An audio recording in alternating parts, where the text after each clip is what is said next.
حاضرین کرام، کتاب نخبۃ الصحیحین جو کہ 100 احادیث پر مشتمل کتاب ہے، اس کتاب کے اندر ساری کی ساری احادیث صحیح البخاری اور صحیح المسلم کی ہیں۔ ہر حدیث کو ایک بڑا ہی خوبصورت عنوان دیا گیا ہے۔ کچھ مدارس میں یہ کتاب بطور نصاب بھی پڑھائی جاتی ہے، لیکن مارکیٹ کے اندر اس کا اردو ترجمہ موجود نہیں تھا۔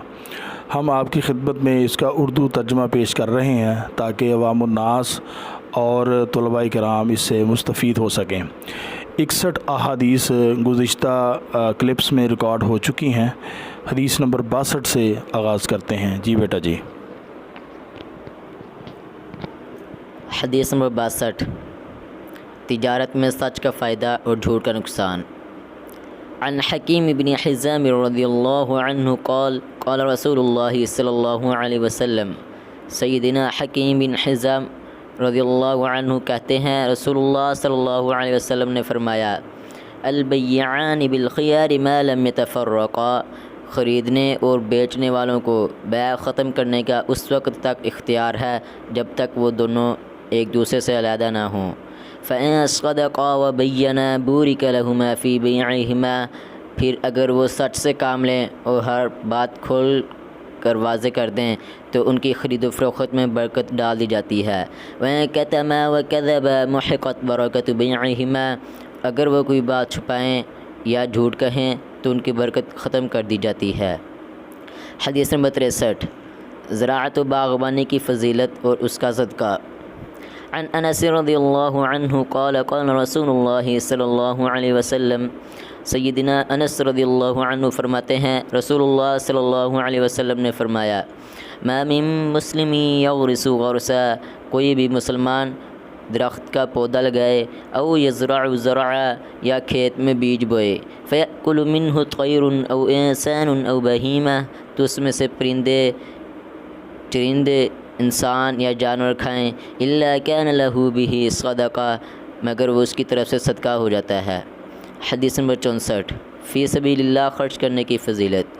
عن ابی ہریرہ رضی اللہ عنہ ان النبی صلی اللہ علیہ وسلم قال، سیدنا ابو ہریرہ رضی اللہ عنہ سے روایت ہے کہ نبی صلی اللہ علیہ وسلم نے فرمایا، ما من یوم یصبح العباد فیہ الا ملکان ینزلان، کوئی بھی دن ایسا نہیں جاتا کہ بندے صبح اٹھتے ہوں اور دو فرشتے آسمان سے نہ اترتے ہوں۔ فیقول احدہما، تو ان میں سے ایک کہتا ہے، اللہم اعط منفقا خلفا، اے اللہ خرچ کرنے والے کو اس کا بدلہ دے۔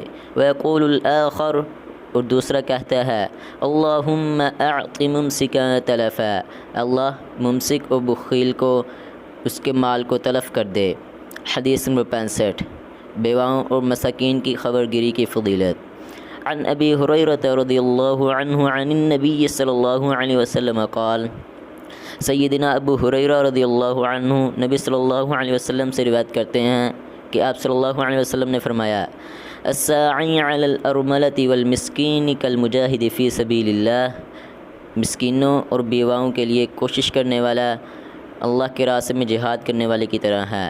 وَأَحْسِبُهُ قال، اور میں سمجھتا ہوں کہ یہ بھی آپ صلی اللہ علیہ وسلم نے فرمایا، وَكَالْقَائِمِ لَا يَفْطُرُ، وہ ثواب میں اس شخص کے برابر ہے جو نماز پڑھتا رہتا ہے تھکتا نہیں۔ وَكَالصَّائِمِ لَا يُفْطِرُ، اور اس شخص کے ثواب کے برابر ہے جو برابر روزے رکھے چلا جاتا ہے لیکن روزہ افطار نہیں کرتا۔ حدیث نمبر 66، بدترین دعوت کی نشانی۔ عن ابی ہریرہ رضی اللہ عنہ ان النبی صلی اللہ علیہ وسلم قال، سیدنا ابو ہریرہ رضی اللہ عنہ سے روایت ہے کہ نبی صلی اللہ علیہ وسلم نے فرمایا، شر الطعام طعام الولیمہ، بدتر کھانا ولیمے کا کھانا ہے۔ بئس الطعام طعام الولیمہ، برا کھانا اس ولیمے کا کھانا ہے۔ یمنعها من یأتیها، جو اس میں آتے ہیں ان کو روکا جاتا ہے۔ وَيُدْعَىٰ إِلَيْهَا مَن يَأْبَىٰ، اور جو نہیں آتے ان کو بلاتے پھرتے ہیں۔ يُدْعَىٰ إِلَيْهِ الْأَغْنِيَاءُ وَيُتْرَكُ الْمَسَاكِينَ، اور اس ولیمے میں امیروں کو بلایا جائے اور مسکین کو نہ بلایا جائے۔ وَمَن لَّمْ يُجِبِ الدَّعْوَةَ فَقَدْ عَصَى اللَّهَ عَزَّ وَجَلَّ وَرَسُولَهُ، اور جو شخص دعوت میں نہ آیا تو اس نے اللہ عز و جل اور اس کے رسول کی نافرمانی کی۔